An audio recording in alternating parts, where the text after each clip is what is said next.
Hello friends, welcome to film talkies. இன்னைக்கு இந்த voice சீரிஸோட final episode தான் பார்க்க போறோம். லாஸ்ட் எபிசோட்ல இந்த சர்க்கஸ் மேன் சீரியல் கில்லரான டாங் பேங் அவனோட ஒரிஜினல் பர்சனாலிட்டி இன்னசென்ட் மாதிரி காமிச்சிட்டு இருந்திருப்பான். ஆனா உண்மையிலேயே அவனோட ஒரிஜினல் பர்சனாலிட்டி இன்னசென்ட்லாம் கிடையாது. இருக்கிறதுலேயே அவன் தான் கொடூரமான கொலைகாரன் அப்படின்னும் அவன் பண்ற கொலைகள்ல இருந்து தப்பிக்கிறதுக்காக இப்படி ஃபேக்கான பர்சனாலிட்டியை உருவாக்கி பின்னாடி மறைஞ்சு நின்று ஏமாத்திட்டு இருக்கான் அப்படின்றதையும் நம்ம கோல்டன் டைம் டீம் கண்டுபிடிச்சிருப்பாங்க. இவனை பிடிக்கணும்னா இவனோட வழியிலேயே போனாதான் முடியும் அப்படின்னு சொல்லிட்டு கொஞ்சம் அவனை விட்டு பிடிக்கிறாங்க. நான் ட்ரீட்மெண்ட் எடுத்துக்க போறேன் அப்படின்னு சொல்லிட்டு அவன் போய் மென்டல் ஹாஸ்பிட்டல் அட்மிட் ஆகிறான். உங்க தாத்தா தான் உன்னை இங்க இருந்து தப்பிக்க வைக்க என்ன அனுப்பி வச்சாங்கன்னு சொல்லிட்டு இவங்க தேசிக்கு அங்க அனுப்பி வைக்கிறாங்க. அவனும் தேசிக்க நம்பி அங்க இருந்து எஸ்கேப் ஆகுறான். ஆனா கடைசி நிமிஷத்துல அவன் கண்டுபிடிச்சிடுறான் இதெல்லாம் போலீஸோட ட்ராப் அப்படின்னு சொல்லிட்டு. அதனால போலீஸை ஏமாத்திட்டு அவன் அங்க இருந்து தப்பிச்சு போகலான்னு பாக்குறான். அப்போ அவன் தேசிக்கு அட்டாக் பண்றான். இதுக்கப்புறம் என்ன நடந்ததுங்கிறத இன்னைக்கு எபிசோட்ல பார்த்து தெரிஞ்சுக்கலாம். தேசிக்கு இப்படி அவன் அட்டாக் பண்றான்னு தெரிஞ்ச உடனே எல்லாரும் கிளம்பி ஓடி வந்துட்டு இருக்காங்க. கங்ஜோக்கு அப்ப திடீர்னு ஏதோ ஒரு விஷயம் ஞாபகம் வருது. யாரோ அவகிட்ட பேசுறாங்க. உன்னோட காது ரொம்ப அழகா இருக்கிறதுனால தான் உனக்கு இந்த மாதிரி சூப்பர் பவர் எல்லாம் இருக்கு, எனக்கு அந்த காது கொடுத்துடுறியா அப்படின்ற மாதிரி யாரோ அவகிட்ட கேக்குறாங்க. அதை கேட்டு அவ கொஞ்சம் பேனிக் ஆனாலும் இங்க தேசிக்க காப்பாத்தணுமே, அதனால அங்கிருந்து ஓடி வந்துட்டு இருக்கா.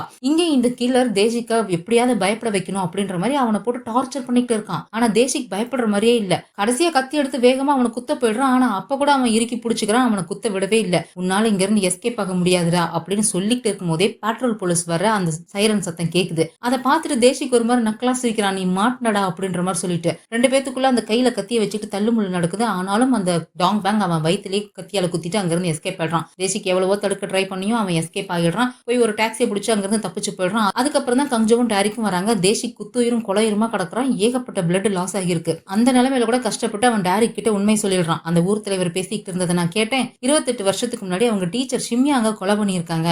அதை உன்னோட அம்மா பார்த்துட்டாங்க. அதனாலதான் உன் அம்மாவை அவங்க கடத்திட்டு போய் கொலை பண்ணியிருக்காங்க அப்படின்ற மாதிரி சொல்றான். அவங்க அம்மாவை அந்த 4 பேர் வந்து கடத்திட்டு போனாங்க இல்லையா, நேரா அந்த ஊர் தலைவர் கிட்ட தான் கொண்டு போய் விட்டுருப்பாங்க. அவங்களும் எவ்வளவோ கெஞ்சுறாங்க, என்னை விட்டுடுங்க, நான் எதுவும் பார்க்கல, யார்கிட்டையும் சொல்லல, எனக்கு 2 குழந்தைங்க இருக்காங்க, விட்டுடுங்க அப்படின்னு சொல்லி கெஞ்சுறாங்க. ஆனா அந்த ஆள் கொஞ்சம் கூட இறக்கப்படவே இல்லை. போட்டு தள்ளிருங்க அப்படின்ற மாதிரி சொல்லிட்டு போயிடுறான். அதுக்கப்புறம் அவங்கள பிடிச்சி கட்டாயப்படுத்தி கையில அந்த சூறாவளி டாட்டுவை போட்டிருப்பாங்க. இந்த கோஸ்ட் லேடியோட கையிலயும் அந்த சூறாவளி டாட்டு இருந்திருக்கும். டேரிக் பார்த்துட்டு கேட்டிருப்பான், எதுக்காக இந்த டாட்டு உங்க கையில இருக்குன்னு சொல்லிட்டு. இந்த ஊர் தலைவர் தான் இந்த கிராமத்துல இருக்க ஒரு சிலருக்கு இந்த மாதிரி டாட்டு போடுவானா. யாரெல்லாம் இந்த கையில டாட்டு போட்டிருக்காங்களோ அவங்களுக்கு சொந்த பந்தம்னு யாரும் கிடையாது. அவங்களுக்கு என்ன நடந்தாலும் யாரும் எதுவும் கேட்க மாட்டாங்க. அவங்க எல்லாருமே இந்த ஊர் தலைவருக்கு அடிமைகள் மாதிரி. அவங்கள இருந்தால் என்ன வேணாலும் பண்ணலாம், யாரும் எந்த கேள்வியும் கேட்க கூடாது அப்படிங்கிறது தான் இந்த டாட்டுக்கு அர்த்தம் அப்படின்னு சொல்லி அந்த கோஸ்ட் லேடி அப்பவே சொல்லி இருந்திருப்பாங்க. அப்படிதான் அவங்க அம்மாவையும் டாட்டு போட்டு கொலை பண்ணியிருக்காங்க அப்படின்ற விஷயத்த தேசிக் டேரிக் கிட்ட சொல்றான். அவனால தாங்கிக்கவே முடியல. அப்புறம் கங்ஜு இன்னொரு முக்கியமான விஷயம், இந்த தடவை நான் பயப்படவே இல்லை தெரியுமா, அவங்கிட்ட கொஞ்சம் கூட நான் என்ன விட்டுடுன்னு சொல்லி நான் கேட்கவே இல்லை அப்படின்ற மாதிரி சந்தோஷமா சொல்றான். ஏன்னா கடைசியா இவன் இந்த டீம்ல இருந்தப்போ சீசன் 1ல அவன் சீரியல் கில்லர் கிட்ட மாட்டி இருந்திருப்பான் இல்லையா, அப்ப இவன் ரொம்ப பயந்திருப்பான். என்னை விட்டுடுன்னு சொல்லி அந்த சீரியல் கில்லர் கிட்ட இவன் கெஞ்சிருப்பான். அவன் பயப்பட தான் அவன் இன்னும் அதிகமா போட்டு அடிச்சிருந்திருப்பான். அதனாலதான் அவன் இப்ப இப்படி சொல்றான், நான் அவன்கிட்ட பயப்படவே இல்லை அப்படின்னு சொல்லிட்டு அவன் அப்படியே மயங்கி விழுந்துடுறான். அந்த அமெரிக்கன் போலீஸும் அங்கதான் மயங்கி கிடக்குறான். ஆனா அவனுக்கு பெருசா அடி கிடையாது, மண்டையில அடிச்சு மயக்கமாக்கி இருப்பான் போல இருக்கு. 2 பேரையும் ரெஸ்கியூ பண்ணி ஆம்புலன்ஸ்ல ஹாஸ்பிட்டலுக்கு அனுப்பி வைக்கிறாங்க. இந்த ஹாஸ்பிட்டலை சுத்தி இருக்கிற சிசிடிவி கேமராவெல்லாம் செக் பண்ணி பார்க்கும்போது அந்த டாங் பேங் ஒரு டாக்ஸில ஏறி எஸ்கேப் ஆனது தெரியுது. அந்த டாக்ஸியை உடனே சிசிடிவிலேயே ஃபாலோ பண்ணும்போது இந்த ஸ்டோன் ஃபேமிலி வில்லேஜுக்கு போற ரூட்ல தான் அவன் போறான் அப்படிங்கறதையும் கால் சென்டர்ல இருந்து கண்டுபிடிச்சு சொல்றாங்க. உடனே கங்ஜோவும் டேரிக்கும் அந்த ஸ்டோன் ஃபேமிலி வில்லேஜுக்கு கிளம்பி போயிட்டு இருக்காங்க. ஆல்ரெடி நம்ம ஜூங்கி கிம் ஒரு பெரிய போலீஸ் டீமையும் கூப்பிட்டு அந்த ஸ்டோன் ஃபேமிலி வில்லேஜை சர்ச் பண்றதுக்காக வாரண்டோட அங்க போய் நின்னுட்டு இருக்காங்க. ஆனா இந்த ஊர் மக்கள் எல்லாரையும் தான் அந்த ஊர் தலைவர் பயங்கரமா மேனிபுலேட் பண்ணி வச்சிருக்கானே. அவங்க எல்லாம் விசுவாசத்துல விஸ்வரூபம் எடுத்து நின்னுட்டு இருக்காங்க. இந்த போலீஸ்காரங்க யாரையுமே உள்ளேயே விட மாட்டேங்கிறாங்க. பெட்ரோல் எடுத்து அவங்க மேல அவங்களே ஊத்திக்கிறாங்க. கையில தீப்பந்தத்தை வச்சுக்கிட்டு யாராவது உள்ள வந்தீங்கன்னா நாங்க கொளுத்திக்குவோம் அப்படின்ற மாதிரி மிரட்டிக்கிட்டு இருக்காங்க. அவங்களும் சொல்லி பாக்குறாங்க, தயவு செஞ்சு நம்புங்க, யாந்தாலும் உங்களை ஏமாத்துறான் அப்படின்னு சொல்லிட்டு. நீங்க தான் ஏமாத்துறீங்க, எங்க ஊர் தலைவர் அவரோட உயிருக்கு ஆபத்து இருக்குன்னு தெரிஞ்சும் கூட எங்களை காப்பாத்தணுன்றதுக்காக கடவுள்கிட்ட ப்ரே பண்ணிட்டு இருக்காரு பாருங்க அப்படின்னு சொல்லி காமிக்கிறாங்க. பக்கத்துல இருக்கிற ஒரு வீட்டுக்குள்ள இந்த ஊர் தலைவர் உட்காந்து ப்ரே பண்ணிட்டு இருக்கான். அந்த ஆளெல்லாம் தெரியல, உள்ள விளக்கெரியுது, விளக்கு வெளிச்சத்துல நிழல் மட்டும் தான் தெரியுது. எங்களுக்காக எங்க ஊர் தலைவர் ப்ரே பண்ணிட்டு இருக்காரு, அவரை ப்ரொடெக்ட் பண்ற வேலையை நாங்க பார்க்க போறோம் அப்படின்ற மாதிரி இவங்க ஒவ்வொரு விசுவாசத்துல கொந்தளிச்சுட்டு இருக்காங்க. ஆனா அதெல்லாம் ஏமாத்து வேலை. அந்த ஊர் தலைவர் வேற எங்கேயோ மறைஞ்சு நின்று இங்க நடக்கிறதெல்லாம் பார்த்துட்டு இருக்கான். அங்க உள்ள இருக்கிறது வேற யாரோ ஃபேக் தான் போல இருக்கு. இவன் இப்படி உட்காந்து பார்த்துட்டு இருக்கும்போது பின்னாடி அந்த டாங் பேங் யாரை கொலை பண்ண போனாலும் ஒரு கிரீப்பியான தாலாட்டு பாட்டு பாடுவான் இல்லையா, அந்த தாலாட்டு பாட்டு சத்தம் இவனுக்கு கேக்குது. பயந்து போய் திரும்பி பாக்குறான். சுத்தி எந்த பக்கத்துல இருந்து அந்த சத்தம் கேக்குதுன்னு தெரியல. உயிரை கையில பிடிச்சிட்டு அங்க இருந்து ஓடியே போயிடுறான். கங்ஜோவும் டாரிக்கும் அந்த ஊர் மக்கள் கலவரம் பண்ணிக்கிட்டு இருக்க இடத்துக்கு வந்துடுறாங்க. அந்த ஊர் தலைவர் அங்கதான் மேடம் உள்ள உட்காந்து பிரேயர் பண்ணிக்கிட்டு இருக்கான். இவங்க நம்மள விட மாட்டேங்கிறாங்க அப்படின்ற மாதிரி சொல்றாங்களா. கங்ஜோ அந்த பிரேயர் பண்ற ஆளோட சத்தத்தை கவனிச்சு பாக்குறா. அவன் பிரேயர் பண்ற சத்தமும் இதுக்கு முன்னாடி அந்த ஊர் தலைவர்கிட்ட இவ பேசியிருப்பா இல்லையா, அந்த சத்தத்தையும் கம்பேர் பண்ணி பார்த்து அது ஊர் தலைவரே இல்ல, ஃபேக்கு, அது ஊர் தலைவரும் இல்ல, அந்த டாங் பேங்கும் கிடையாது அப்படின்ற மாதிரி கங்ஜோ சொல்றா. அப்ப கண்டிப்பா அந்த ஊர் தலைவர் எங்கேயோ தலைமறைவா இருக்கான். அவனை தேடிட்டு தான் இந்த டாங் பேங்க் போயிருக்கணும். அவனுக்கு சொந்தமா ஏதோ பிரேயர் ஹால் இருக்கிறதாவும் அங்க ஏதோ சீக்ரெட் ரூம் இருக்கிறதாவும் தேசிக் சொன்னா இல்லையா, மேபி அங்க இருக்கலாம், அங்க போய் பார்க்கலாம் அப்படின்ற மாதிரி டாரிக் சொல்றான். இந்த பொதுமக்களை கொஞ்சம் சமாதானப்படுத்த பாருங்க அப்படின்னு சொல்லிட்டு டாரிக்கும் கங்ஜோவும் அந்த பிரேயர் ஹாலை தேடி போய்கிட்டு இருக்காங்க. அதே சமயம் அங்க அந்த பிரேயர் ஹாலை தான் காமிக்கிறாங்க. அந்த ஊர் தலைவருக்கு அங்க ஒரு சீக்ரெட் ரூமா, அங்க ஒரு லாக்கரும் இருந்துச்சு இல்லையா, அதுக்குள்ள ஏகப்பட்ட பணம் தங்க கட்டி எல்லாம் வச்சிருக்கான். அதெல்லாம் எடுத்து பேகுக்குள்ள போட்டுக்கிட்டு இருக்கான். அதுல ஒரு துப்பாக்கி எல்லாம் வேற இருக்கு. அதை எடுத்து வச்சுக்கிட்டு இருக்கும்போது அவனுக்கு அந்த வீமோ பிளான்ட்டை எரிக்கிற ஸ்மெல் வருது. இந்த ஸ்மெல் எங்க இருந்து வருது அப்படின்னு சொல்லிட்டு திரும்பி பாக்குறான். அங்க அந்த டாங் பேங் தான் கையில அந்த இலைய வச்சு எரிச்சிட்டு நின்னுட்டு இருக்கான். அவனை பார்த்ததும் இவன் பயந்துடுறான். என்ன ஏதோ பேய பார்த்து பயப்படுற மாதிரி பயப்படுற, ஹாஸ்பிட்டல் இருந்து நான் வெளியே வரவே மாட்டேன்னு நினைச்சிட்டியோ அப்படின்ற மாதிரி டாங் பேங் சொல்லிட்டு இவன் முன்னாடி நடந்து வந்துட்டு இருக்கானா. என்னடா கண்ணு இப்படி சொல்ற, என்ன இருந்தாலும் நீ என்னோட ஃபேமிலி இல்லையா, நீயும் நானும் ஒரே ரத்தம் இல்லையா, நீ என் மகன்டா, உனக்கு போய் நான் கெட்டதுன்னு நினைப்பேனா அப்படின்ற மாதிரி இந்த ஊர் தலைவர் சொல்றான். இவ்வளவு நேரம் அமைதியா இருந்தவன் அவன் ஃபேமிலின்னு சொன்னதும் இவனுக்கு ஒரு மாதிரி சுருன்னு ஏறி போகுது. எது ஃபேமிலியா, நான் நம்மளோட கதையை இதோட முடிக்கிறதுக்காக வந்திருக்கேன் அப்படின்ற மாதிரி சொல்லிட்டே வந்து அந்த ஊர் தலைவரோட வாக்கிங் ஸ்டிக்கையே வாங்கி அந்த ஆளு மண்டையிலேயே அடிச்சுட்டு அங்க இருக்கிற துப்பாக்கியை மட்டும் எடுத்துட்டு அந்த ஆளையும் தூக்கிட்டு அங்கிருந்து போயிடுறான் போல இருக்கு. இங்க கங்ஜோவும் டாரிக்கும் அந்த பிரேயர் ஹாலை தேடி ஓடி வந்துட்டு இருக்காங்க. குறுக்க ஏதோ காடுலாம் இருக்கும் போல இருக்கு. அந்த காட்டை தாண்டி தான் வராங்க. அப்படி வரும்போது அந்த காட்டுக்குள்ள இருந்து இந்த கழுகு கத்துற சத்தம் இவளுக்கு கனவுல எப்பவுமே கேட்கும்ல, அந்த சத்தம் அந்த காட்டுக்குள்ள இருந்து கேட்கிற மாதிரி இருக்கு. அந்த சத்தமும் அந்த காடும் இவளுக்கு ஒரு சில நினைவுகளை திரும்ப கொண்டு வருது. இவளுக்கு கனவுல வரும் இல்லையா, ஒரு சின்ன பொண்ணு காட்டுக்குள்ள பயந்து ஓடுவா, ஒரு கழுகு வரட்டும் இல்லையா, அதே கனவு திரும்பவும் வருது. அந்த கழுகு அந்த பொண்ணை விரட்டிட்டு போகுது. அதுக்கப்புறம் அந்த பொண்ணு ஒரு கருப்பு கலர் ட்ரெஸ் போட்ட லேடியை பாக்குறா. அவளை பார்த்ததும் அவ பயந்து அங்க இருந்து ஓடிட்டு இருக்கா. அப்ப இன்னொரு குரலும் கேக்குது. கங்ஜோ எனக்கு ரொம்ப பயமா இருக்கு, அந்த கழுகு வச்சிருக்க பொம்பளை நம்மள விரட்டிக்கிட்டே இருக்கா, நம்ம எப்படி இங்க இருந்து தப்பிக்கிறது அப்படின்ற மாதிரி யாரோ இன்னொரு குரலும் கேக்குறாங்க. ரெண்டு பேரும் சேர்ந்து தப்பிச்சு ஓடுறாங்க. இந்த விஷயம் கங்ஜோக்கு இப்ப ஞாபகம் வருது. அவளுக்கு கேட்ட அந்த குரல் வேற யாரும் இல்ல, சின்ன வயசு டாங் பேங் தான். டாங் பேங்கும் கங்ஜோவும் சேர்ந்து யாருக்கோ பயந்து தப்பிச்சு காட்டுக்குள்ள ஓடிட்டு இருக்காங்க அப்படின்ற விஷயம் இவளுக்கு ஞாபகம் வருது. அதை யோசிச்சுட்டே இவன் நடந்து போறா. டாரிக்கு அந்த பிரேயர் ஹால்குள்ள போய் பாக்குறான். அங்க அந்த பணம் எல்லாம் கிடக்குது. ஆனா அங்க அந்த ஊர் தலைவரையும் காணும், டாங் பேங்கையும் காணும். ஆனா கங்ஜோ ஒரு மாதிரி நின்னுட்டு இருக்கிறத பார்த்துட்டு என்னாச்சு அப்படின்ற மாதிரி கேட்கறான். அவளும் சொல்றா, எனக்கு ஒரு விஷயம் ஞாபகம் வந்துச்சு. சின்ன வயசுல நானும் டாங் பேங்கும் ஏதோ ஒரு இடத்துல அடைச்சு வைக்கப்பட்டிருந்தோம். அங்க இருந்து தப்பிச்சு நாங்க காட்டுக்குள்ள போனோம். கழுக வச்சுட்டு ஒரு பொம்பளை எங்களை விரட்டிட்டு வந்தா. எனக்கு அந்த விஷயம் இப்ப ஞாபகம் வந்துச்சு அப்படின்ற மாதிரி சொல்றாளா. சரி வா, நம்ம முதல்ல அந்த டாங் பேங்கை தேடி கண்டுபிடிப்போம் அப்படின்னு சொல்லிட்டு அவங்க அங்க இருந்து கிளம்பி போறாங்க. இங்க இந்த ஊர் மக்கள் எல்லாம் கலவரம் பண்ணிக்கிட்டு இருந்தாங்க இல்லையா, அந்த போலீஸ் ஆபீசர் யாங்கோட பொண்ணு அந்த ஊர் மக்கள்ல ஒரு ஆளா தான் நின்றுட்டு இருக்காங்க. இவங்க எப்பவுமே பிரேயர் பண்ணும்போது இந்த ஊர் தலைவர் எல்லாருக்கும் குடிக்கிறதுக்கு ஏதோ ஒரு தண்ணியை கொண்டு வந்து கொடுப்பான்ல, அதே தண்ணியை இப்ப இந்த பொண்ணு கொண்டு வந்து எல்லாருக்கும் கொடுக்குறாங்க. இதை குடிங்க, கடவுள் நம்ம கூடவே இருப்பாரு, நமக்கு ஸ்ட்ரென்த் கொடுப்பாரு, நம்மளை காப்பாத்துவாரு அப்படின்னு சொல்லிட்டு எல்லாருக்கும் குடிக்க கொடுக்குறாங்க. இதை இங்க போலீஸ் டீம்ல இருக்க போலீஸ் ஆபீசர் யாங்கோட அசிஸ்டன்ட் பார்த்துட்டு ஷாக் ஆடுறான். அது தயவு செஞ்சு குடிக்காதீங்கம்மா, இதே தண்ணியை தானே கொஞ்ச நாளைக்கு முன்னாடி நீ தானே என்கிட்ட கொடுத்த, இந்த கோல்டன் டைம் டீம் அவங்களுடைய விசாரணையை தடுத்து நிறுத்தணும்னு சொல்லி அவங்களுக்கு கொடுக்க சொன்னேன், நானும் அவங்களுக்கு கொடுத்தேன். ஆனா அதை குடிச்சதுக்கு அப்புறம் அவங்க செத்து பொழைச்சு வந்தாங்க தெரியுமா அப்படின்ற மாதிரி சொல்றான். அந்த ஒரு கூல் ட்ரிங்க் குடிச்சதுக்கு அப்புறம் எல்லாருக்கும் ஹாலுசினேஷன் ஆயிருக்கும் இல்லையா, அது இந்த தண்ணி தான் போல இருக்கு. அந்த தண்ணில அந்த வீமோ பிளான்ட்னு சொல்லி ஒரு ட்ரக் பிளான்ட் இருக்கு இல்லையா, அதை கலந்துதான் இந்த ஆள் டெய்லி இவங்களுக்கு கொடுத்து கொடுத்து இவங்களை ஒரு மாதிரி அதுக்கு பழக்கி வச்சிருக்கான் போல இருக்கு. அப்படிதான் இவங்களை மேனிபுலேட் பண்ணி வச்சிருக்கான். ஆனா அதான் அந்த பொண்ணு நம்ப மாட்டேங்கிறாங்க.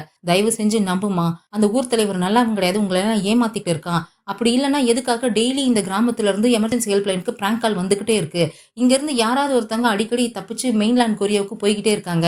நாங்க சொல்றதெல்லாம் உண்மைதான் அப்படின்னு சொன்னா அவங்க எல்லாம் கொந்தளிச்சுடுறாங்க. இவங்களை அட்டாக் பண்றதுக்கு வர ஆரம்பிச்சிடுறாங்க. உடனே ஜூங்கி இருந்துட்டு அந்த கோஸ்ட் லேடி கொடுத்த அந்த லெஜரை தூக்கி அவங்க கிட்டே கொடுத்துடுறாங்க. நீங்களே பாருங்க, உங்கள ஒருத்தரான அந்த கோஸ்ட் லேடி தான் உங்க ஊர் தலைவருக்கு எதிராக எங்களுக்கு இந்த எவிடன்ஸை கொடுத்தாங்க, நீங்களே அதை எடுத்து பாருங்க.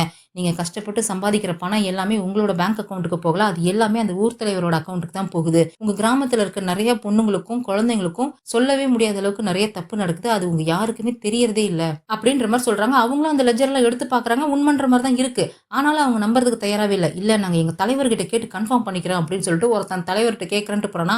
அங்க இருக்கிற அடியாள் ஒருத்தன், என்னடா தலைவர் பிரேயர் பண்ணிக்கிட்டு இருக்கும்போது டிஸ்டர்ப் பண்ண போறியா, சாகணும்னு நினைக்கிறியா அப்படின்னு சொல்லிட்டு அவனை அடிக்க போறான். அந்த தள்ளு முள்ளுல அவன் கையில வச்சிருக்க தீப்பந்தம் கீழே விழுந்துருது. அவங்க பெட்ரோல் ஊத்தி வச்சிருக்காங்களா, சுத்தி இதை மூட்டையா அடுக்கி வச்சு பெட்ரோல் ஊத்தி வச்சிருக்காங்க. அதுல அந்த தீப்பந்தம் விழுந்து சுத்தி நெருப்பு பிடிச்சிக்குது. நடுவுல அந்த ஊர் மக்கள் எல்லாரும் மாட்டிக்கிறாங்க. அவங்க எல்லாம் இங்க போலீஸ் டீம் காப்பாத்தலாம் ட்ரை பண்றாங்க. ஆனா அவங்க யாரையும் உள்ள வரவும் விட மாட்டேங்கிறாங்க. ஆக்சுவலா இவங்க எல்லாம் குடும்பமே கிடையாது, எல்லாம் வெளியே இருந்து வாழ வழி இல்லாம இங்க வந்து தங்கினவங்க, குடும்பத்தால கைவிடப்பட்டவங்க, பெத்த பிள்ளைங்க கைவிட்ட வயசானவங்க, ஜெயில இருந்து தப்பிச்சவங்க இல்ல போலீஸ் கிட்ட மாட்டிட கூடாது, நீங்க வந்து தலைமறைவா இருக்கிறவங்க அப்படி இந்த மாதிரி போறதுக்கு இடம் இல்லாதவங்க தான் இந்த கிராமத்துல வந்து தங்கி இருக்காங்க. இப்பவும் நாங்க எங்க போறது அவ்வளவுதான் அப்படின்ற மாதிரி சொல்லிட்டு அவங்க உள்ளேயே இருக்காங்க, வெளியே வரவே மாட்டேங்கிறாங்க. உடனே இந்த விஷயத்த கங்ஜோ கிட்டையும் டேரி கிட்டையும் இன்ஃபார்ம் பண்றாங்க. அவங்களுமே உடனே இங்க கிளம்பி வந்துடுறாங்க. ஃபயர் பிரிகேட்ஸும் வந்தது. நெருப்பெல்லாம் அணைச்சிட்டு அந்த மக்களை போய் பிடிக்கலான்னு போனா அவங்க எல்லாரும் கலவரம் பண்றாங்க, அடிக்கிறதுக்கு வராங்க. டேரிக் என்ன பண்றான், நேரா அந்த ரூம்குள்ள இருக்கிற அந்த போலீசாமியார் ஒருத்தன் உள்ள உட்காந்து ப்ரே பண்ணிட்டு இருந்தாலையா, அவனை போய் பிடிச்சி இழுத்துட்டு வரான். மூஞ்சில முகமூடி போட்டிருக்கான். மேல வானத்தை பார்த்து துப்பாக்கியால் சுட்டதும் எல்லாரும் சைலண்ட் ஆயிடுறாங்க. அதுக்கப்புறம் அவன் முகமூடியை காட்டினா வேற யாரோ ஒருத்தன் உட்காந்துருக்கான். இவங்க எதிர்பார்த்த ஊர் தலைவர் இல்ல. தயவு செஞ்சு இப்பயாவது நம்புங்க, உங்க ஊர் தலைவர் தப்பிச்சு போயிட்டான், அவன் உங்களை ஏமாத்திட்டு இருக்கான் அப்படின்னு சொல்லி மக்கள் எல்லாம் நம்ப வைக்கிறாங்க. அதுக்கப்புறம் அந்த கிராமத்துல இருக்க எல்லா வீட்லயும் போய் இந்த டாங் பேங் ஊர் தலைவர் எங்கேயாவது ஒளிஞ்சிருக்காங்களான்னு சொல்லி தேடி பாக்குறாங்க. இவங்க ஏதோ ஃபெஸ்டிவல்னு சொல்லிட்டு பொண்ணுங்களை எல்லாம் ஸ்டோன் ஹவுஸ்ல தங்க வைக்கிறோம்னு சொல்லி நிறைய வயசு பொண்ணுங்களா கூட்டிட்டு போனாங்க இல்லையா, அவங்க எல்லாரையுமே அங்கதான் ஒரு வீட்டுக்குள்ள அடைச்சு வச்சிருக்காங்க. இந்த போலீஸ் ஆஃபீஸர் யாங்கோட நடக்க முடியாத பேத்தியுமே அங்கதான் இருக்கா. அவங்களையுமே இவங்க மீட்டுடுறாங்க. ஆனா அந்த டாங் பேங்கும் ஊர் தலைவரும் கிடைக்கவே இல்லை. அப்ப கஞ்ச சொல்றா, இந்த ஊர்ல ஒரு காடு இருக்கு, அந்த காட்டுல எனக்கு என்னவோ இருக்கிற மாதிரி தோணுது, எனக்கு அந்த காட்டுக்கு அந்த டாங் பேங்குக்கு ஏதோ சம்பந்தம் இருக்குமோன்னு எனக்கு தோணுது, நம்ம அங்க போய் செக் பண்ணலாம் அப்படின்ற மாதிரி சொல்றா. அதை வந்து அந்த போலீஸ் ஆஃபீஸர் யாங்கோட அசிஸ்டன்ட் கேட்டுடுறான். மேடம், அந்த காட்டுக்குள்ள ஒரு மூடப்பட்ட சில்ட்ரன்ஸ் ஹாஸ்பிட்டல் ஒண்ணு இருக்கு, இந்த கிராமம் உருவாக்குறதுக்கு முன்னாடி அந்த ஹாஸ்பிட்டல் இருந்துச்சு, எங்க ஊர் தலைவர் தான் சொன்னாரு, அந்த ஹாஸ்பிட்டல் எல்லாம் க்ளோஸ் பண்ணதுக்கு அப்புறம் தான் இந்த கிராமத்தை உருவாக்குனதா சொன்னாரு, இப்ப அங்க எதுவுமே இல்ல அப்படின்ற மாதிரி சொல்றான். இவ சந்தேகப்படுறதுனால சரி நாம போய் அந்த காட்டுக்குள்ள பார்க்கலாம், நீங்க இந்த கிராமத்தை செக் பண்ணுங்க, இங்க இருந்து வெளியில போற எல்லா வழியையும் முதல்ல பிளாக் பண்ணுங்க அப்படின்ற மாதிரி சொல்லிட்டு டேரிக்கும் கஞ்சவும் அந்த காட்டுக்குள்ள போறாங்க. அங்க அந்த பாலடைஞ்ச பழைய ஹாஸ்பிட்டல் இருக்கு. அந்த ஹாஸ்பிட்டலோட என்ட்ரன்ஸ்ல எஃப் சில்ட்ரன்ஸ் ஹாஸ்பிட்டல் அப்படின்ற மாதிரி பேரும் போட்டிருக்கு. இதே ஹாஸ்பிட்டல் பேர்ல தான் இந்த டாங் பேங்குக்கு மெடிக்கல் ரிப்போர்ட்டுமே கொடுத்திருந்திருப்பாங்க, இவனுக்கு மல்டிபிள் பர்சனாலிட்டி டிசார்டர் இருக்குன்னு சொல்லிட்டு. அந்த ஹாஸ்பிட்டலுக்கு உள்ள போறா, அது சில்ட்ரன்ஸ் ஹாஸ்பிட்டல் இல்லையா, நிறைய குழந்தைங்களுக்கு இந்த விளையாடுற பொருள் எல்லாம் வச்சிருப்பாங்கல்ல, அந்த மாதிரி ஏதோ காத்தாடி மாதிரி ஒண்ணு இருக்கு. அதை பார்த்ததும் கங்ஜோக்கு ஒரு விஷயம் ஞாபகம் வருது. இதே இடத்துல இருந்து தான் சின்ன வயசு கங்ஜோவும் சின்ன வயசு டாங் பேங்கும் இந்த ஹாஸ்பிட்டலுக்குள்ள இருந்து தப்பிச்சு போறாங்க. அப்ப கங்ஜோக்கு கண்ணுல கட்டு போட்டிருக்கு, அவளுக்கு கண்ணு தெரியல. டாங் பேங் தான் அவளுக்கு வழி காமிச்சு அங்க இருந்து தப்பிச்சு போறான். யாருக்கோ பயந்து பயந்து தான் அங்க இருந்து தப்பிச்சு போய்கிட்டு இருக்காங்க. நீ பேசாம என்னோட ட்வின் சிஸ்டரா இருந்திருக்கலாம்,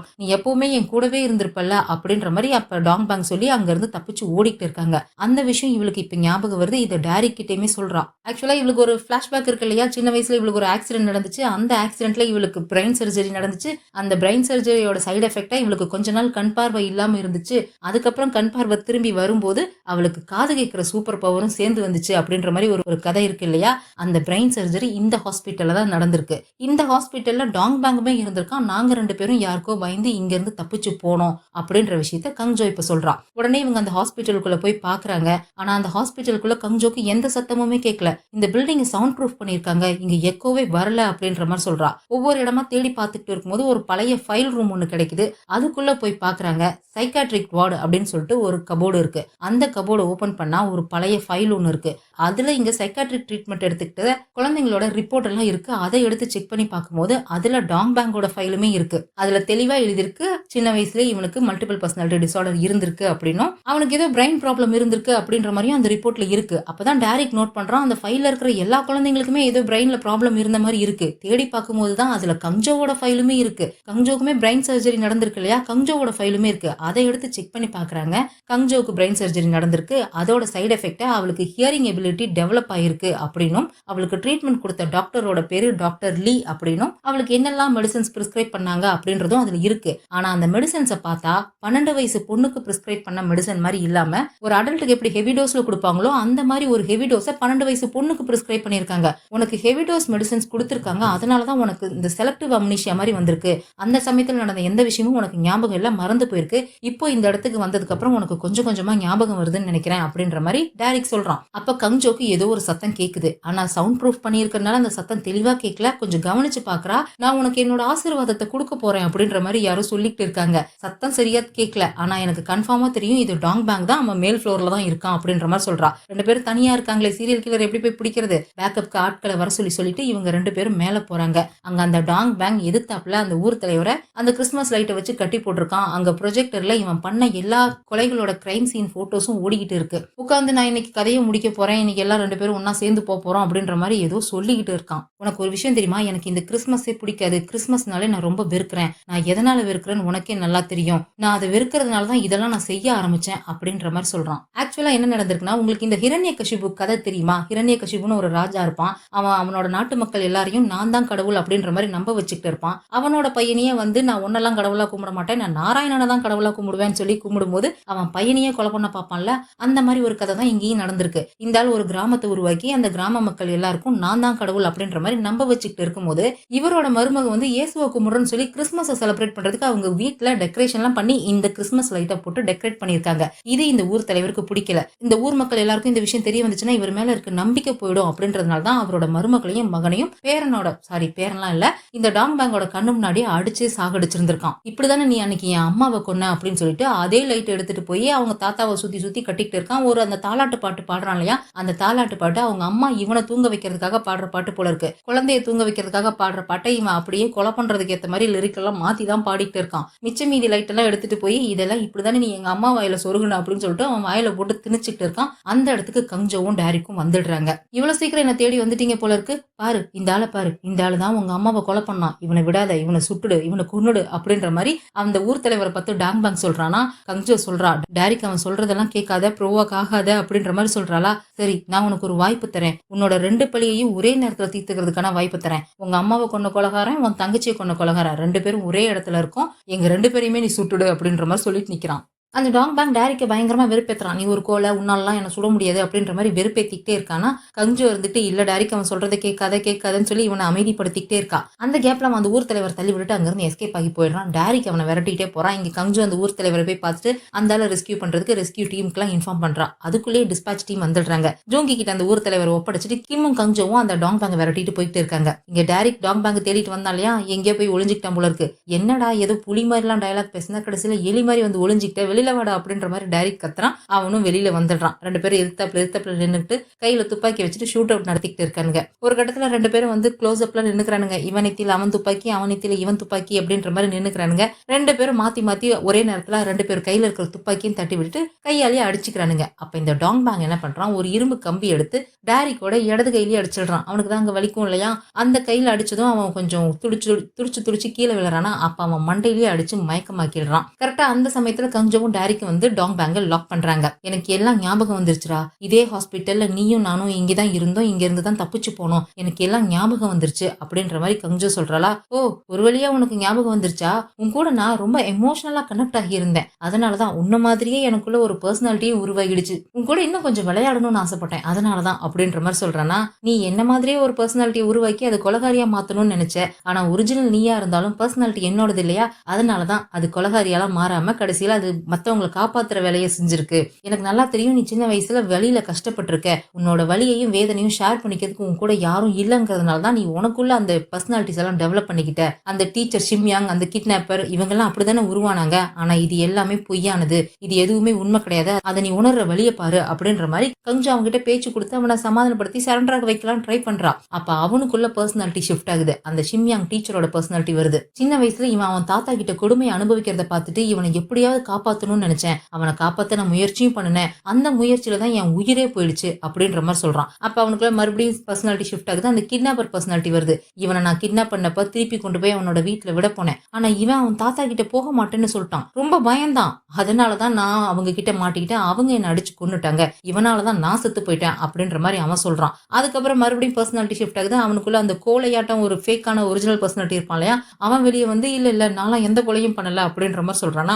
அப்போ அவனுடைய அந்த ஒரிஜினல் டெரரான பர்சனாலிட்டி வந்து வாயை மூடுங்கடா, எதுக்குடா எல்லாரும் இப்படி சண்டை போட்டுக்கிறீங்க அப்படின்ற மாதிரி கத்திக்கிட்டு இருக்கான். கஞ்ச உடனே அவனோட சின்ன வயசு கதையெல்லாம் சொல்லி அவனை கொஞ்சம் உசுப்பேத்த ட்ரை பண்றான். நீ ரொம்ப பாவம், சின்ன வயசுல உனக்கு அப்படி நடந்துச்சு இப்படி நடந்துச்சு அப்படின்ற மாதிரிலாம் சொல்லி அவனை உசுப்பேத்த ட்ரை பண்றாளா.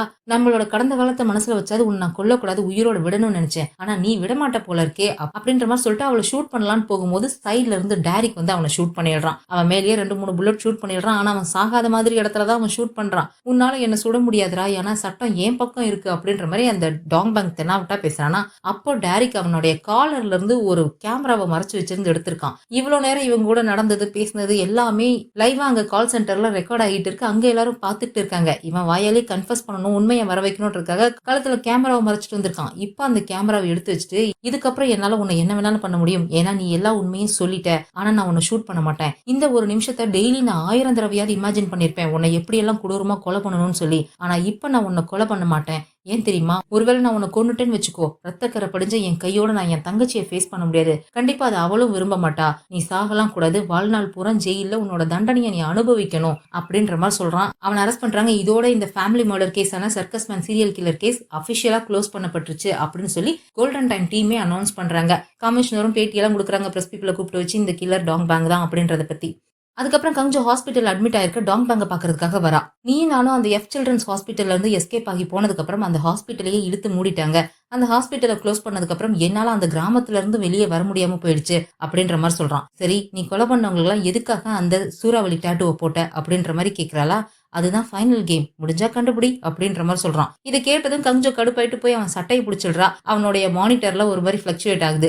டாக்டர்ஸ்லாம் வந்து தடுத்து நிறுத்துறாங்க. அவன் குணமானதுக்கு அப்புறம் வந்து விசாரிச்சுக்கங்கம்மா அப்படின்ற மாதிரி சொல்றாங்க. கடுப்பாயிட்டு இவ்வளோ அங்க இருந்து போறாளா, உன்னோட காது கொஞ்சம் பத்திரமா பாத்துக்கோ, அவங்க கண்டிப்பா அதை தேடி வருவாங்க அப்படின்ற மாதிரி சொல்றான். கங்ஜோக்கு ஒன்னும் புரியாம பாத்துட்டு அவ அங்க இருந்து கிளம்பி போயிடுறா. அதுக்கப்புறம் தேசிக்க பாக்குறதுக்காக டேரிக்கு, கங்ஜோ அப்புறம் அந்த அமெரிக்கன் போலீஸ் 3 பேரும் வராங்க. அவன் குணமாயிட்டான் போல இருக்கு. இந்த பேஷண்ட்டை பார்க்க வரதுக்கு இப்படி கையை வீசிக்கிட்டா வருவீங்க, ஏதாவது வாங்கிட்டு வரதில்ல, ஒரு சோஜுவாத வாங்கிட்டு வந்து கொடுக்கறது இல்ல அப்படின்ற மாதிரி திட்டிக்கிட்டு இருக்கான். அப்புறம் கங்ஜோ கிட்ட சொல்றான், நான் குணமானதும் நேரா நம்ம டீம்ல வந்து தான் ஜாயின் பண்ணுவேன், வரமாட்டேன்னு நினைச்சிட்டு என்னோட டெஸ்க் எல்லாம் தூக்கி போட்டுடாதீங்க அப்படின்ற மாதிரி சொல்றான். அந்த சமயத்துல டேரிக்கு கால் வருது. அவன் பேசுறதுக்காக வெளில போயிடுறான். அந்த அமெரிக்கன் போலீஸ் ஆஃபீஸர் சொல்றான், உலகத்துல இருக்க எல்லா போலீஸ்காரங்களுக்கும் இருக்கிற ஒரே ரூல், நம்பர் 1 ரூல் எதுன்னா, முதல்ல அவங்கள காப்பாத்திக்கணும், அதுக்கப்புறம் தான் மத்தவங்களை காப்பாத்த பாக்கணும் அப்படின்ற மாதிரி சொல்றான். அதுவும் இங்கிலீஷ்ல. ஏன்டா உனக்கு தான் கொரியன் நல்லா தெரியும்ல, தேவையில்லாத நேரத்துல எதுக்காக தேவையில்லாம இங்கிலீஷ்ல பேசி தொலைகிறா அப்படின்ற மாதிரி சொல்றானா. நீ வேணா என்கிட்ட டியூஷனுக்கு வா, நான் உனக்கு இங்கிலீஷ் கத்து கொடுக்குறேன் சீப்பா அப்படின்ற மாதிரி கிண்டல் பண்ணிக்கிட்டு இருக்கான். அதுக்கப்புறம் எல்லாரும் உட்காந்து பார்ட்டி பண்ணிக்கிட்டு இருக்காங்க. இந்த கேஸை நல்லபடியா முடிச்சதுக்காகவும் நாளைக்கு டேரிக்கும் அந்த அமெரிக்கன் போலீஸும் ஊருக்கு கிளம்பி போறாங்களாம். அவங்கள சென்ட் ஆஃப் பண்றதுக்காகவும் எல்லாரும் பார்ட்டி பண்ணிக்கிட்டு இருக்காங்க. ஆனா நம்ம டீம்ல இருக்க டிடெக்டிவ்ஸ் யாருக்குமே டேரிக்கு அனுப்பி வைக்கிறதுக்கு மனசே இல்ல. நீ எதுக்கு போற, இங்கே இருந்துக்கோ, வெளிநாட்டு போலீஸ்காரங்க இங்க வந்து வேலை பாக்குறதுக்குன்னு ஒரு சில ரூல்ஸ் அண்ட் ரெகுலேஷன்ஸ்லாம் இருக்கு, அதை ஃபாலோ பண்ணி அது மூலியமா வந்துறேன் அப்படின்ற மாதிரி சொல்லிட்டு இருக்காங்க. பார்ட்டி எல்லாம் முடிச்சுட்டு கங்ஜோ போய் கடற்கரையில நின்னுட்டு நம்ம போன சீசனோட டீம் லீடர் டாங்கு கிட்ட பேசிக்கிட்டு இருக்கா. இந்த கேஸை பத்தி தான் சொல்றா. உங்களுக்கு ஒண்ணு தெரியுமா, இந்த கேஸ்ல நான் எந்த ஒரு போலீஸ் ஆஃபீஸரோட உயிரையும் பலி கொடுக்கல, நான் எந்த பலியும் கொடுக்காமே இந்த கேஸை நான் நல்லபடியாவே முடிச்சிட்டேன், இதுக்கப்புறம் உங்களுடைய மரணத்துக்கான ரிக்ரெட் எனக்கு இருக்காதுன்னு நினைக்கிறேன் அப்படின்ற மாதிரி சொல்லிட்டு இருக்கும்போது டேரிக் அந்த இடத்துக்கு வரான். அவளுக்கு தேங்க்ஸ் சொல்றதுக்காக தான், நீ என் கூட இருந்ததுனாலதான் இந்த கேஸ் நல்லபடியா முடிஞ்சது, இல்லைன்னா நான்லாம் இந்த கேஸை எப்படி சொதப்பி வச்சிருப்பேன்னு எனக்கே தெரியாது அப்படின்னு சொல்லி 2 பேரும் ஒருத்தர் மாத்தி ஒருத்தர் பாராட்டிட்டு தேங்க்ஸ் சொல்லிட்டு இருக்காங்க. நாளைக்கு டேரிக் அமெரிக்காவுக்கு கிளம்பி போறானா. அதனால அவனுக்கு டாடா பைலாம் சொல்லிட்டு கங்ஜோ அங்கிருந்து கிளம்பி போறா. கார்ல போகும்போது அவ ஒரு விஷயத்த யோசிச்சு பாக்குறா. இவ ஹான் கிட்ட சொல்லி அந்த எஃப் சில்ட்ரன்ஸ் ஹாஸ்பிட்டலை பத்தி விசாரிக்க சொல்லி இருந்திருப்பா. அந்த எஃப் சில்ட்ரன்ஸ் ஹாஸ்பிட்டல் அப்படிங்கிறது ஃபேபர் அப்படிங்கிற ஏதோ ஒரு இன்ஸ்டிடியூட்க்கு கீழே தான் அந்த ஹாஸ்பிட்டலுமே வந்திருக்கு. அந்த எஃப் சில்ட்ரன்ஸ் ஹாஸ்பிட்டல்ல எஃப்ன்ற பேருக்கு அர்த்தம் ஃபேபர் அப்படிங்கிறது தான். அது மட்டும் இல்ல, அந்த டாங் பேங் வச்சிருந்த அந்த ஹியரிங் எய்ட்ல எஃப்ஆர்ன்ற லெட்டர் இருந்திருக்கும். அந்த எஃப்மே இந்த ஃபேபர் அப்படிங்கறத பொறுத்து தான். அப்புறம் இந்த ஹாஸ்பிட்டலோட ஓனர் யாருன்னு நான் தேட ட்ரை பண்ணேன், என்னால அதை கண்டுபிடிக்கவே முடியல. அதுக்கப்புறம் தான் அந்த அமெரிக்கன் போலீஸ் ஆஃபீஸர்ட்ட நான் ஹெல்ப் கேட்டேன். அவங்க தான் எனக்கு ஒரு விஷயம் சொன்னாங்க. டாக்டர் ஃபைண்டர் அப்படின்னு சொல்லி ஏதோ ஒரு டேட்டா பேஸ் இருக்கிறதாகவும், அதுல உலகத்துல இருக்க எல்லா டாக்டரை பத்தி டீடைலும் இருக்கு. இதுல ஃப்ராட் பண்ண டாக்டர், மெடிக்கல் மால் பிராக்டிஸ் பண்ண டாக்டர்னு எல்லார பத்தியுமே இருக்கும். நம்மளால இதுல யாரை வேணாலும் கண்டுபிடிச்சு எடுத்துக்க முடியும்னு சொன்னாங்க. அதுல தேடி பார்த்தப்பதான் எனக்கு காடஸ் லீ அப்படின்ற ஒரு டாக்டரோட இன்ஃபர்மேஷன் கிடைச்சது. அந்த காடஸ் லீங்கிறவங்க தான் இந்த எஃப் சில்ட்ரன்ஸ் ஹாஸ்பிட்டல் அப்படிங்கிற ஹாஸ்பிட்டலோட ஓனரா இருந்திருக்காங்க. அந்த காடஸ் லீ நம்ம நாட்டை சேர்ந்தவங்க இல்ல, வேற நாட்டை சேர்ந்தவங்க. அவங்களோட அட்ரஸை கண்டுபிடிக்க ட்ரை பண்ண என்னால அவங்களோட அட்ரஸை கண்டுபிடிக்க முடியல. அவங்களோட ரிசர்ச் இன்ஸ்டிடியூட்டோட அட்ரஸ் மட்டும் தான் எனக்கு கிடைச்சது அப்படின்னு சொல்லிட்டு காமிக்கிறான். ஏதோ ஒரு ஃபைபர் ரிசர்ச் இன்ஸ்டிடியூட், காதை பத்தி ரிசர்ச் பண்ற இன்ஸ்டிடியூட் போல இருக்கு. அது அமெரிக்காவில இருக்கு. அதெல்லாம் யோசிச்சு பார்த்துக்கிட்டே இவ இப்ப நேரா கிளம்பி அந்த எஃப் சில்ட்ரன்ஸ் ஹாஸ்பிட்டல், அந்த பழைய பில்டிங் இருக்கு இல்லையா, அங்கதான் போறா. இங்க டேரிக் அவங்க அம்மா இறந்து போன அந்த இடத்துல வந்து நின்னுட்டு போட்டோவை பார்த்துட்டு ஃபீல் பண்ணிட்டு இருக்கான். ஏன்னா ஊருக்கு கிளம்பி போக போறான்ல, அதனால அவங்க அம்மாவை நினைச்சு ஃபீல் பண்ணிட்டு இருக்கான். அப்போ அந்த இடத்துக்கு அவனோட அந்த அமெரிக்கன் ஃப்ரெண்டு வரான். நம்ம ரொம்ப கஷ்டப்பட்டு வேலை பார்த்துட்டோம்ல, நீங்க வேணா கொஞ்சம் பிரேக் எடுத்துக்கோங்களேன், இதுதான் வாய்ப்பு, கொஞ்ச நாளைக்கு உங்க ஊர்ல இருந்துட்டு தான் வாங்கலாம். பிரேக் முடிஞ்சதுக்கு அப்புறம் உங்களுக்கு ஒரு வேலை இங்கே இருக்கணும்னு தோணுச்சுன்னா பேசாம நீங்களும் போய் அந்த கோல்டன் டைம் டீம்லயும் ஜாயின் பண்ணிக்கோங்க. என்ன என்னோட கேப்டனை இழந்ததுக்காக நான் வருத்தப்படுவேன். ஆனா கோல்டன் டைம் டீம்ல இருக்கவங்க ரொம்ப சந்தோஷப்படுவாங்க அப்படின்ற மாரி சொல்றானா. ஏன்டா என்ன விரட்டி விட்டுட்டு என்னோட இடத்துக்கு நீ வந்துரலான்னு பார்க்குறியா? அப்படின்ற மாரி சொல்றானா. அப்படி கூட வச்சுக்கோங்களேன் அப்படின்ற மாரி சொல்லிட்டு அப்புறம் அவன் ஒரு விஷயம் சொல்றான். இந்த மாரி கோல்டன் டைம் டீம்ல இருக்க அந்த ஹேக்கர் என்கிட்ட வந்து ஒரு டாக்டர பத்தி விசாரிச்சான். நானும் எனக்கு தெரிஞ்ச விஷயத்தெல்லாம் சொன்னேன். அப்புறம் நம்ம தேசிக்க பார்க்கறதுக்காக ஹாஸ்பிட்டலுக்கு போனோம்ல.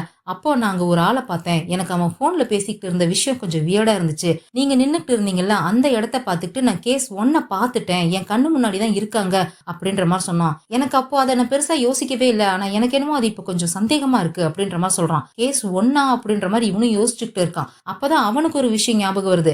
அந்த எஃப் சில்ட்ரன்ஸ் ஹாஸ்பிட்டல்ல இவங்க அந்த கேஸ் ஃபைல எடுத்து பார்த்தப்ப கங்ஜோவோட கேஸ் ஃபைல டைரக்ட் எடுத்து பார்த்திருப்பான் இல்லையா? கங்ஜோவோட மெடிக்கல் ரிப்போர்ட்ல கேஸ் 1 அப்படின்னு தான் போட்டிருக்கும். 90% ஹியரிங் எபிலிட்டி டெவலப் ஆகியிருக்கு அப்படின்னு போட்டிருக்கும். அதுல அவளுக்கு கண் பார்வை போனப்ப ஏதோ ஸ்லீப் இன்டியூஸ்ட் ட்ரக் அப்படின்னு சொல்லிட்டு ஏதோ ஒரு ட்ரக் அவளுக்கு குடுத்துருக்காங்க அப்படின்ற மாரி அதுல மென்ஷன் பண்ணியிருக்கும். அதையெல்லாம் யோசிச்சு பார்த்துட்டு ஷாக் ஆயிட்டு ஏதோ பரபரப்பா ஓடிக்கிட்டு இருக்கான். இங்க கங்ஜோ அந்த ஹாஸ்பிட்டலுக்கு வந்துடுறா. அவ அங்க வந்து அவளோட ஃபைல எடுத்து பார்த்துட்டு இருக்கா. அவளுமே அந்த கேஸ் 1ங்கிறது இப்ப டைரக்ட் யோசிச்சு பார்த்தது அது எல்லாத்தையுமே அவ பார்த்துட்டு இருக்காளா? இந்த இடத்த நீ கண்டுபிடிக்க மாட்டேன்னு நினைச்சேன். ஆனா கண்டுபிடிச்சிட்ட போல இருக்கே அப்படின்ற மாரி ஒரு குரல். இவளுக்கு இந்த குரல் அவளோட மெமரியில வந்திருக்கும். உன்னோட காது ரொம்ப அழகா இருக்கிறதுனால தான் உனக்கு இந்த மாதிரி காது கேட்கிற சூப்பர் பவர் இருக்கு. ஒருவேளை இது எனக்கு குடுத்துருன்னு நான் கேட்டா நீ என்கிட்ட குடுத்துருவியா? அப்படின்னு ஒரு லேடியோட குரல் அவளுக்கு மெமரியில வந்திருக்கும். அதே குரல் தான் இப்ப இவளுக்கு சைடுல இருந்துட்டு கேக்குது. நீங்க வந்துட்டியா அப்படின்னு சொல்லிட்டு. டக்குனு துப்பாக்கி எடுத்து நீட்டுறாங்க. யாரோ ஒரு பொம்பளை நின்னுட்டு இருக்கா. யார் நீ? இங்க என்ன பண்ற? அப்படின்ற மாரி கேக்குறாளா? இங்க நான் யாருங்கிறது முக்கியம் இல்ல. உனக்கு இந்த காது கேட்கிற சூப்பர் பவர் எப்படி வந்துச்சுங்கிறது தான் முக்கியம். அத நீ தெரிஞ்சுக்கணும்னா நீ என் கூட வந்துதான் ஆகணும். என் கூட வந்தீன்னா நீ அத தெரிஞ்சுக்கலாம் அப்படின்ற மாரி சொல்றா. ஆனா கஞ்சு அவள நம்பவே இல்ல. யார் நீ யாருன்னு கேட்டுக்கிட்டே இருக்காளா? உன் காதுக்கு பின்னாடி பெரிய ரகசியமே இருக்கு. அந்த ரகசியத்த தெரிஞ்சுக்கணும்னா நீ என் கூட வந்துதான் ஆகணும் அப்படின்ற மாரி அந்த பொம்பள சொல்லிக்கிட்டு இருக்கா. அப்படியே கட் பண்ணா டைரக்ட் அவசர அவசரமா இந்த ஹாஸ்பிட்டலுக்கு தான் ஓடி வந்துட்டு இருக்கான். வேகமா ஓடி வந்து உள்ள பார்க்குறான். ஒரு டேபிள் மேல கஞ்சோட ID card, phone, handcuff இது எல்லாம் இருக்கு. கூடவே ஒரு லெட்டரும் இருக்கு. Dear detective Derrick golden time team அப்படின்னு போட்டு, இந்த ஒரு நாள் என் லைஃப்ல நான் வரவே கூடாதுன்னு நினைச்சேன். ஆனா வந்துருச்சு. என்னோட காது கேட்கிற திறமைக்கு பின்னாடி இருக்க ரகசியத்த பத்தி தெரிஞ்சவங்கள நான் பார்க்க கூடாதுன்னு நினைச்சேன். ஆனா நான் பார்த்துட்டேன். அந்த ரகசியம் என்னங்கிறத நான் தெரிஞ்சுக்கணும் அப்படின்னா, அவங்க கூட வந்து நான் எதையோ பார்க்கணும்னு சொன்னாங்க. அத நான் பார்க்கறதுக்காகவும், அது என்னன்னு தெரிஞ்சுக்கிறதுக்காகவும் நான் போறேன். ஆனா நான் கண்டிப்பா திரும்ப வருவேன் அப்படின்ற மாரி அந்த லெட்டர்ல எழுதியிருக்கு. அத பார்த்துட்டு ஷாக் ஆயி போய் இவன் வேகமா கங்ஜோன்ட்டு திரும்பி பார்க்குறான். அவனுக்கு பின்னாடி இருக்க செவுத்துல இருந்து ஒரு துணி கீழ விலகி விழுது. செவுத்துல பெருசா காது படம் போட்டு கீழ ஃபேபர் லேப் அப்படின்ற மாரி எழுதியிருக்கு. அத பார்த்துட்டு இவன் ஷாக் ஆயி போய் நின்னுட்டு இருக்கான். இங்க கங்ஜோ யார் கூடயோ போய் கார்ல ஏறுறா. உள்ள எவனோ ஒருத்தன் உட்கார்ந்திருக்கான். அது யாருன்னே தெரியல. இவன் உடனே அவசர அவசரமா கோல்டன் டைம் டீம கான்டாக்ட் பண்ணி ரிப்போர்ட் பண்றான். அதோட இந்த எபிசோடு இல்ல. இந்த சீரிஸையே முடிச்சுடுறாங்க. ஏதோ சஸ்பென்ஸ் வச்சு அடுத்த சீசன ஸ்டார்ட் பண்ற மாரியே முடிச்சிருக்காங்க. ஆனா இந்த சீசன் முடிஞ்சே 5 வருஷம் ஆகுது. இதுவரைக்கும் சீசன் 5 ஸ்டார்ட் பண்றதுக்கான ஒரு சின்ன ஸ்டெப் கூட அவங்க எடுத்து வைக்கவே இல்ல. சீசன் 5 வரப்போறதும் இல்ல. அவ்வளவுதான் சஸ்பென்ஸோடயே இந்த சீசனையே முடிச்சுட்டாங்க. இந்த சீரிஸ் எப்படி இருந்துச்சு? உங்களுக்கு பிடிச்சிருந்துச்சா என்னன்றத கமெண்ட்ல மறக்காம மென்ஷன் பண்ணுங்க. இதுக்கப்புறம் வேற ஒரு நல்ல சீரிஸோட உங்கள வந்து பார்க்குறேன். மறக்காம ஃபிலிம் டாக்கீஸ் சேனலுக்கு சப்ஸ்கிரைப் பண்ணிடுங்க. அடுத்த சீரிஸ்ல சந்திக்கலாம். பாய்.